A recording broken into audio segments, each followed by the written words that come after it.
What's up guys, I am here in Kiev, Ukraine on a beautiful but really cold winter's morning. I am here because I'm going to be flying with Motorsich over the next few days on their fleet of old Soviet aircraft.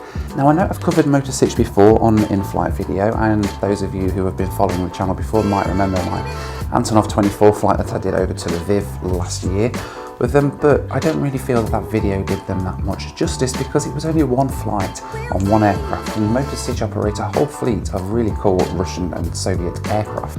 So I'm going to get my stuff together, head down to the airport, let's go flying. First up today was Kiev Zhuliany International Airport, where Motorsich fly from in Kiev. But first I had to practice my very poor attempt at the Russian language, and it's fair to say that I failed pretty miserably. Taxi? Zhuliany? Airport Zhuliany. Yes, see. Kiev Airport. Pardon? Zhuliany. My attempt at international relations in tatters, I got in the taxi and sat pretty quietly for the rest of the journey. It takes about 10 minutes to get from the city centre in Kiev to Zhuliany Airport and should cost about £2, but thanks to my poor attempt at the Russian language it cost me nearer £5.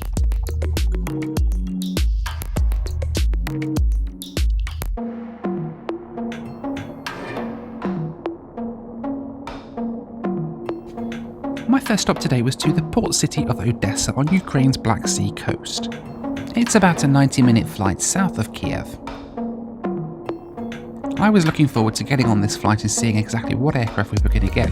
In previous days this flight had been operated by a Yak-40, which is an aircraft I was really hoping to get on this trip. But in true Motorsich fashion I would only find out exactly which aircraft it would be once I was on the bus to board the aircraft.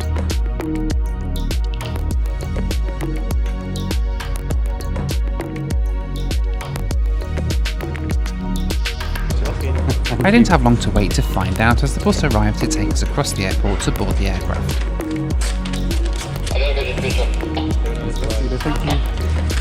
The moment of truth was near. Exactly which Soviet aircraft were we going to get to take us down to Odessa today? We pulled onto the aircraft stand and I was a little bit disappointed. It was an Antonov 24. Not just any Antonov 24, in fact, it was the exact same one that had taken me over to Lviv a year previously. But still, an Antonov is an Antonov, and I intended to make the most of this trip.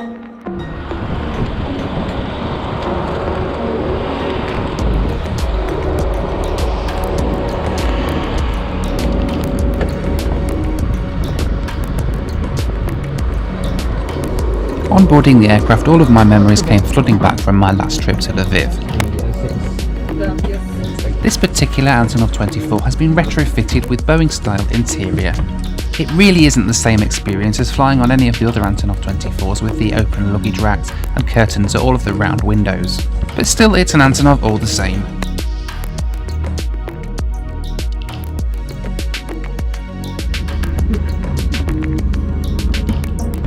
It wasn't long before the engines started and we made our way out to the active runway here at Zhuliany.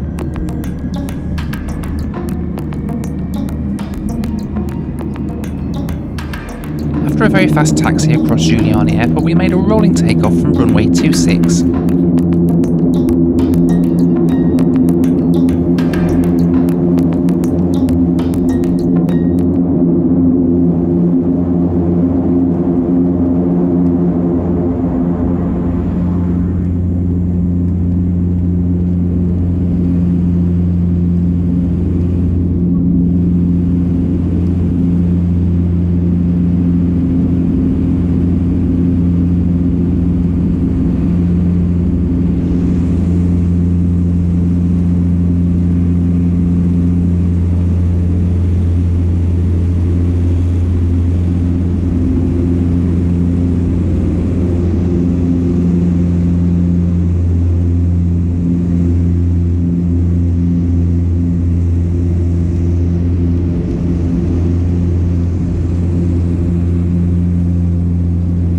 In true Antonov style, it was a slow lumbering takeoff into the frigid skies over Kiev.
So here we are, first flight of the day. It is this beautiful retro Antonov An-24 aircraft owned by Motor-Sich Airlines. It's the exact same aircraft actually that I flew last year to Lviv, and it's still in exactly the same kind of old battered condition, but it's still going. This thing is just incredible. It is like stepping back in time when you're on board this aircraft. You really should get on board these Antonovs while you can, because they're not going to be here forever. This airline is one of the few in the world that operate the Antonov 24, and it's within spitting distance of Europe as well, so it's really easy to get on these. I mean, look at this retro metal sink here. I don't think I want to see what's underneath there, but yeah, this is just a wonderful aircraft. We are now airborne en route to Odessa. It's a beautiful clear day, some fantastic stunning views over the Ukrainian countryside as we head south over the snow down to Odessa on the south coast.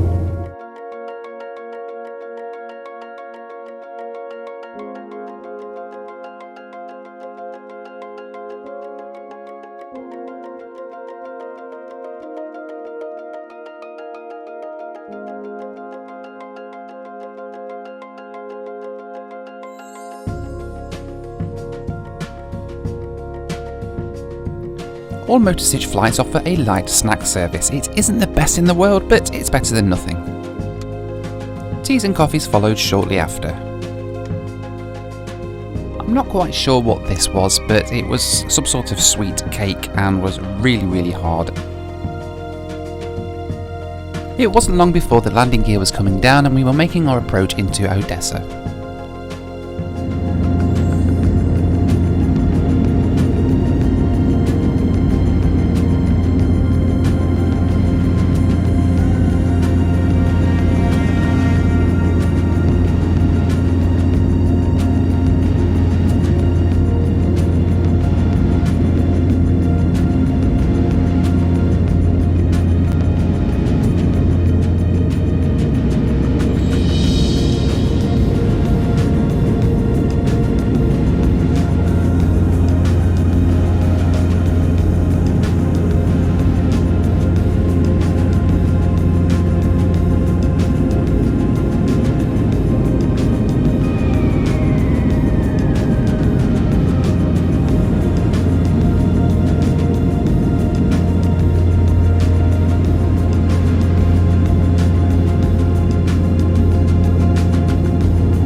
Odessa is a bit of a strange airport really. It has a huge brand new terminal that's only been open for a couple of years, but there's no apron or tarmac outside that for the aircraft to park on, so you have to park on the other side of the airport and get a bus right the way back to the new terminal.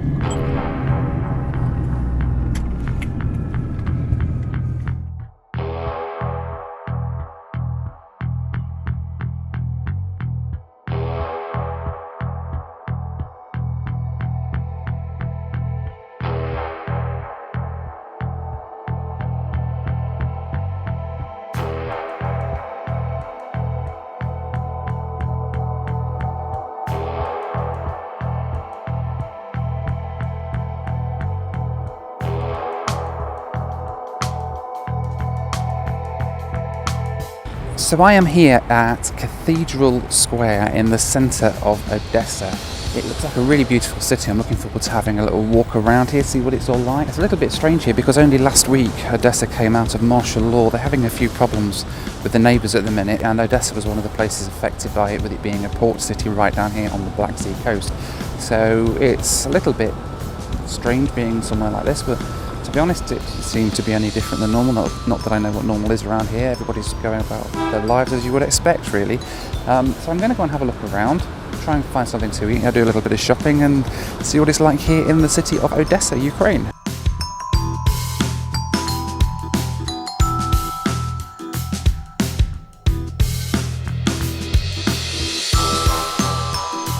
Okay, so there wasn't really that much to do here in Odessa, I have to admit. The streets looked quite pretty and the buildings were quite nice, but there were quite a lot of dodgy looking gangs hanging around on street corners and things. I really didn't feel that safe, I have to say.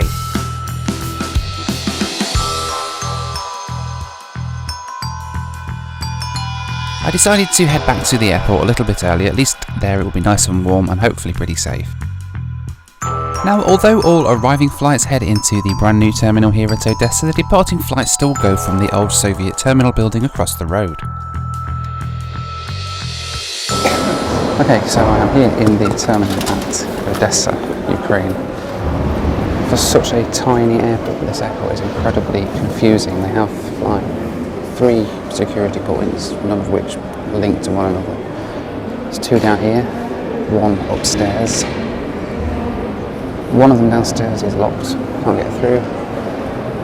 The other one down here, so it went through and they said, international only, and you're flying domestic, so no way can I go through that one.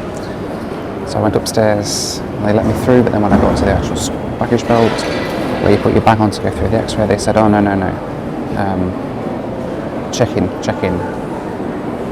So I spoke to the lady from Ukraine International who was up there, who spoke a bit of English, and she said, maybe they want you to wait until check-in is open down here for the flight, which is in another hour's time from now, which seems a little bit strange that they only allow 1 flight through at a time to departures, so really not sure what's going on. May just have to wait for somebody from Odessa to turn up and then we can kind of figure it out from there, really. It's, a little bit different flying through these little Ukrainian airports, I have to say. So I sat down and waited. And waited. And waited.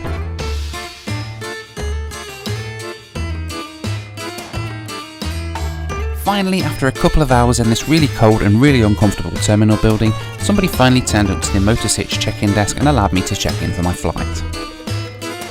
There wasn't much airside either, but at least there was a bar and I was able to drown out some of my boredom with a pint.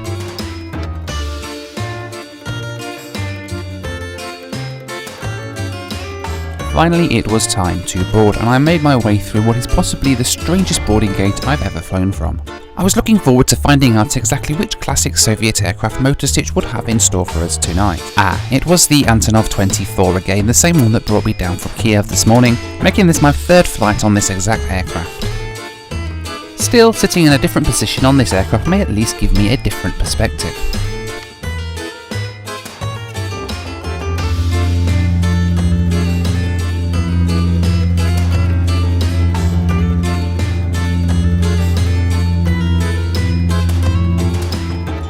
I had an exit row, which normally wouldn't have been a problem had there not have been 2 seats right in front of the emergency exit. I couldn't see really how this was going to be much use in the event of an emergency. I decided to swap to the front row on the opposite side, where I hoped there would be a little bit more legroom, but as you can see, I was a little bit disappointed.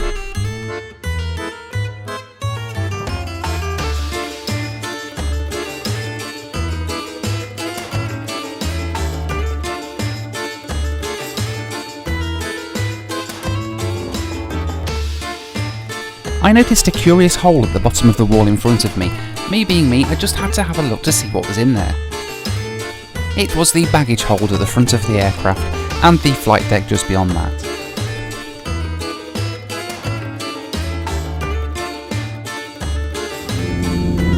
Swapping to the right hand side of the aircraft gave me a fantastic view as we came into land at Kiev Giuliani Airport.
And here I was back in the Ukrainian capital of Kiev for the night.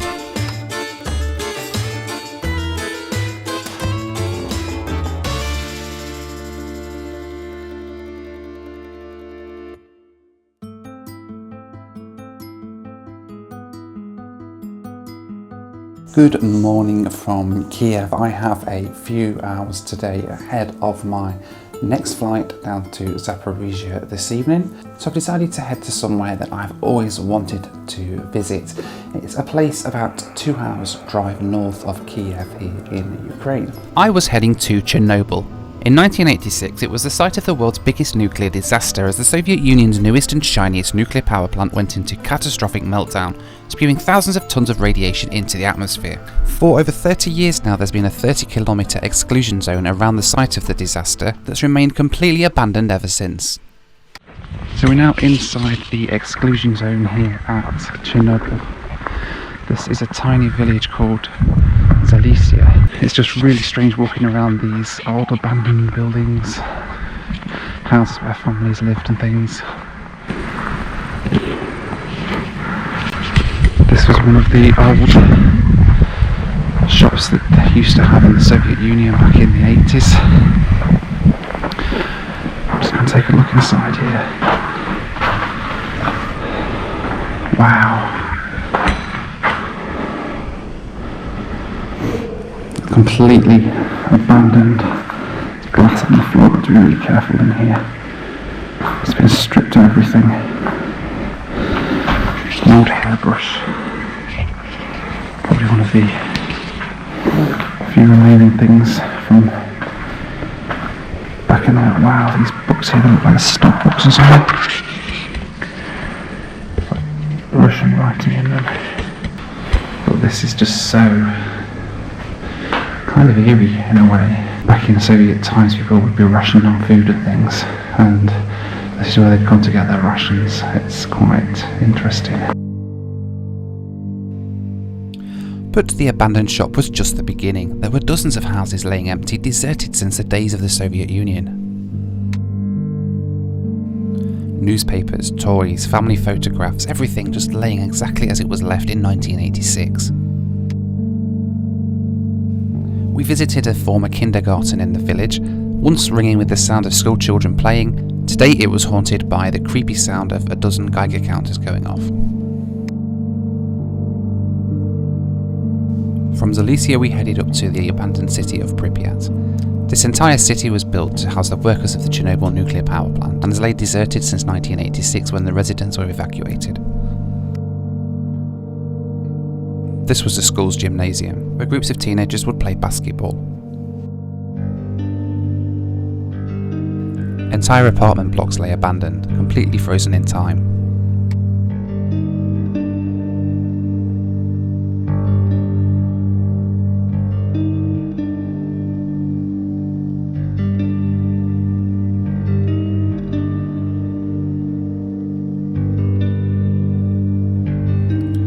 We walked across Lenin Square to the famous Palace of Culture.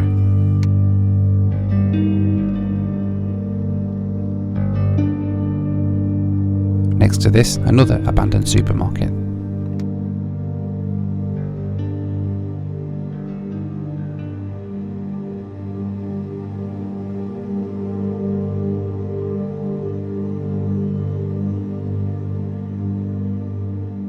Back at the Palace of Culture, we were allowed inside for a walk around. Dozens of paintings of Soviet leaders lay abandoned. Propaganda from the old Soviet Union days laid strewn all over the floors.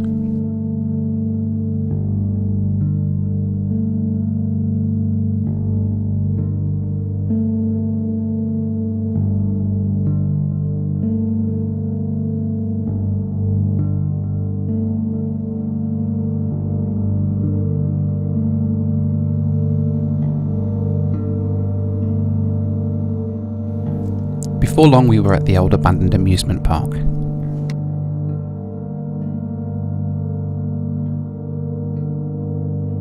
This was built for the townspeople of Pripyat back in 1986.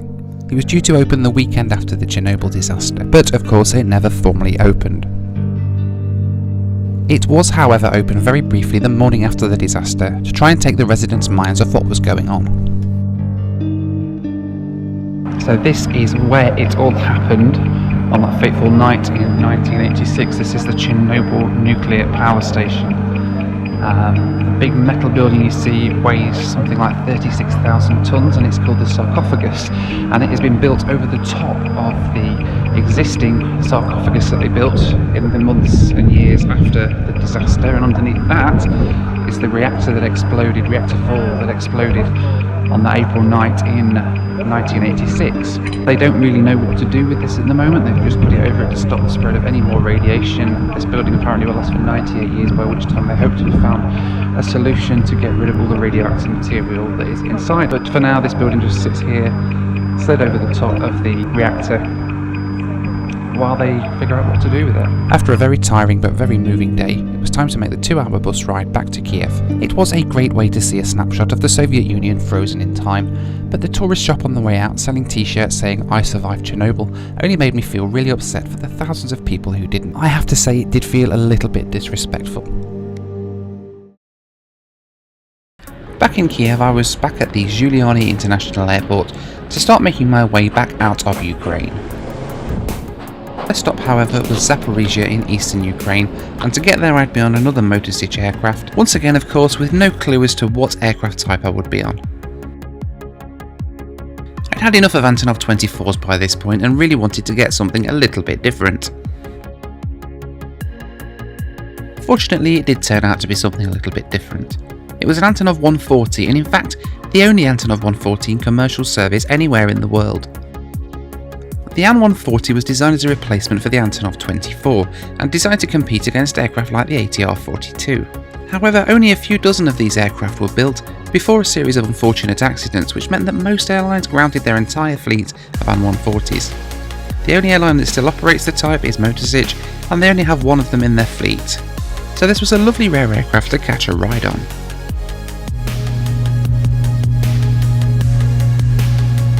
We took off over the bright lights of Kiev to make our way to the southeast towards Zaporizhzhya.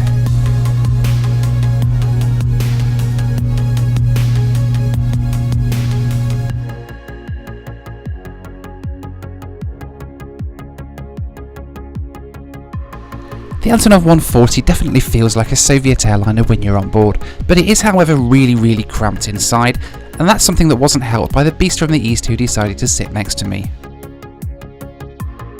I took a cup of tea on this flight because I didn't really want a cup of coffee to keep me awake when I got to Zaporizhzhya, but to be honest, after the day I'd had wandering around Chernobyl, I don't think I'd need any help getting to sleep tonight.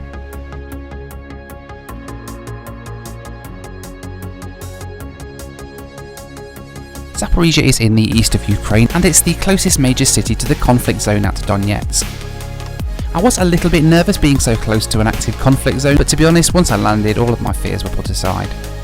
Not entirely sure of the easiest way to get to the centre of Zaporizhzhya at this time of night, I took one of the many taxis outside of the terminal, which on the face of it looked like one of the dodgiest taxi rides I'd ever taken. I did get ripped off on this taxi, but the taxi driver was really friendly, showed me all the sights of Zaporizhzhya, and we had a really fun conversation using Google Translate as we headed to my hotel in the centre of town. I am here then at the Teatralny Hotel here in Zaporizhzhya. Spelt like that, Teatralny Hotel. This is probably the only hotel in Zaporizhzhya. There isn't a lot here, to be honest. It's a very small town, which seems to be run entirely by Motor Sich Airlines. On the way here, I saw Motor Sich trolleybuses, I saw Motor Sich headquarters. There is even a museum of Motor Sich not far from here. It's a shame I'm going to be out here really early in the morning because, unfortunately, I have a really early flight tomorrow with Motor Sich up to Minsk. Tomorrow's proceedings, then I'm heading out of Ukraine up to Minsk from Zaporizhzhya. First thing in the morning, 6:45 flight tomorrow from Zaporizhzhya airport, which is about a 17-18 kilometre drive from here, so about 20 minutes. So I need to be leaving here like really super early to get on a flight up to Minsk. I'm really hoping I can finally get this Yak 40 at some point. It would be really nice to get on one of them tomorrow, but knowing Motor Sich, they will be against me and I'll probably end up on another Antonov 24. Weird that I'm sat here complaining about flying on Antonov 24s when they're one of the rarest aircraft in the world. I get that. But I want a Yak 40. I really want to fly on a Yak. So let's see in the morning what we get. Let's see what Motorsich have in store for us tomorrow. I'm going to go and get some sleep now because I need to be up super duper early in the morning to get all my bags repacked again because they're just a mess. And then, yeah, get some sleep before tomorrow's ride over to Minsk with Motorsich on I don't know what aircraft.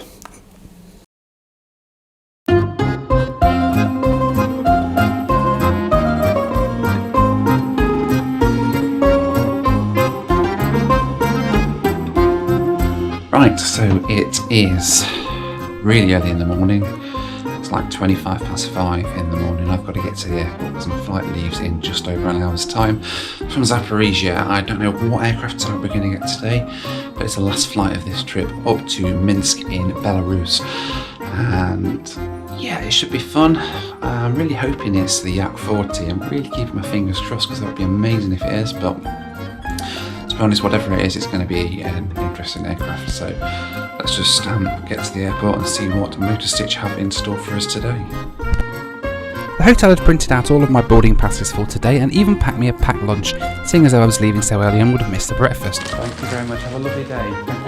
Thank you for your help. I appreciate it. Bye-bye.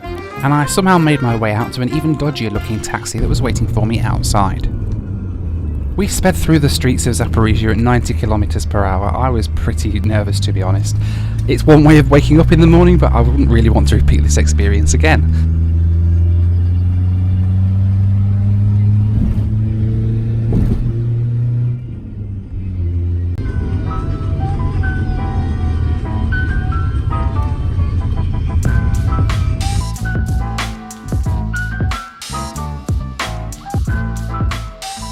The airport at Zaporizhzhya is absolutely tiny. This was the extent of the entire check-in hall, and to get through to the departure lounge you just head through the single security checkpoint and you're airside here at Zaporizhzhya.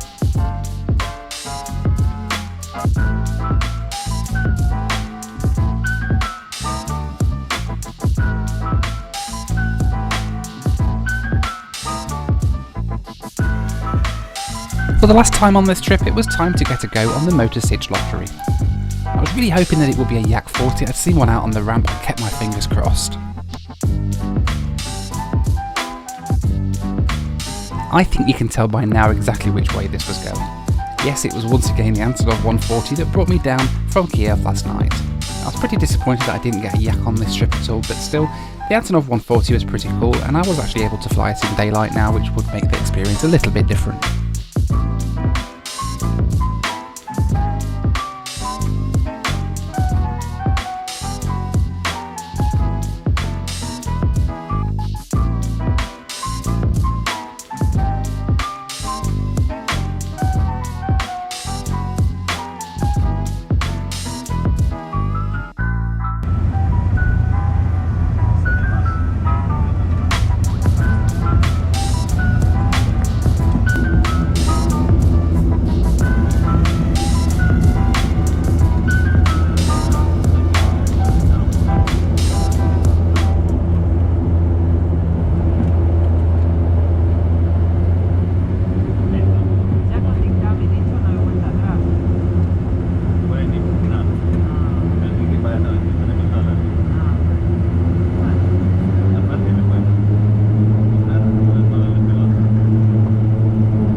the views as we flew north today were pretty incredible. We headed north out of Zaporizhzhya up towards the Kiev area, right overhead Chernobyl, which was unfortunately covered by cloud, and then into Belarus, where we made our descent and approach into Minsk airport. The An-140 has some rear-facing seats at the front of the cabin, which is something you don't often see these days. It was once again time for the standard motor sitch breakfast of a cheese and ham sandwich and some sort of cake. I tucked into my Ukrainian cake as we flew through a beautiful sunrise over the Belarusian countryside.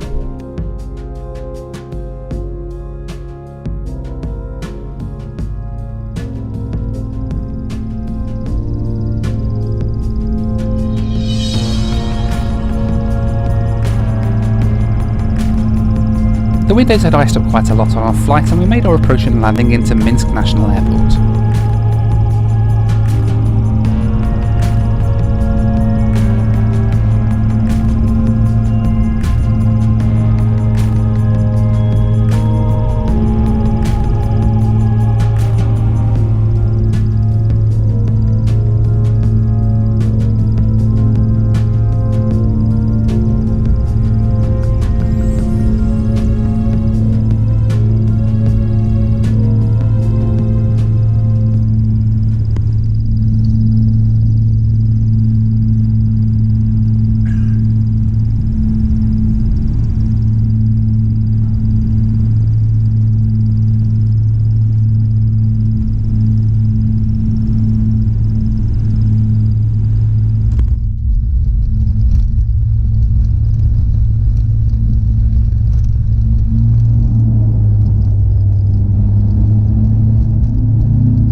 So for the second time ever, I landed in the secretive country of Belarus.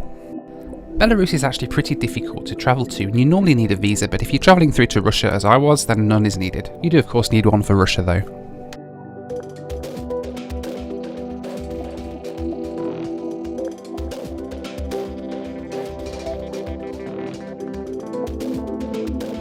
I'd had a wonderful few flights with motor sitch around Ukraine and up into Belarus. I was pretty gutted that I didn't manage to get on a Yat 40, but I'm really hoping to be back again there soon when I can hopefully have a little bit more luck. Always cool to get on board an Antonov 24, and the An-140 was just a really unique aircraft, although it's not one that I'll be rushing back to fly on again anytime soon. I really hope that you've enjoyed watching this video travelling around Ukraine and Chernobyl on motor sitch airlines with their fleet of Soviet aircraft. Thanks so much for watching, take care, and I'll see you next time here on In-Flight Video.